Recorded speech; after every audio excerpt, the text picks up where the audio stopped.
నంద్యాల జిల్లా శ్రీశైలంకి భక్తులు పోటెత్తారు. స్వామి అమ్మవార్లకు మొక్కులు తీర్చుకునేందుకు దర్శనానికి భారీగా భక్తులు తరలివచ్చారు. క్యూ లైన్లన్నీ భక్తులతో నిండిపోవడంతో క్షేత్రమంతా భక్తజనంతో సందడి వాతావరణం నెలకొంది.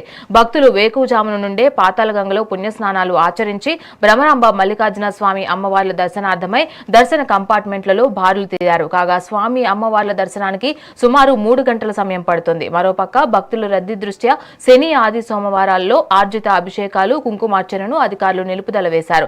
సామాన్య భక్తులకు ఉచిత, శీఘ్ర, అతి శీఘ్ర దర్శనానికి క్యూ లైన్ల ద్వారా స్వామి అమ్మవార్లను దర్శించుకుంటున్నారు. భక్తుల రద్దీ దృష్ట్యా ఆలయ క్యూ లైన్లలో భక్తులకు ఎటువంటి ఇబ్బందులు కలగకుండా ఆలయ అధికారులు ప్రత్యేక ఏర్పాట్లు చేశారు.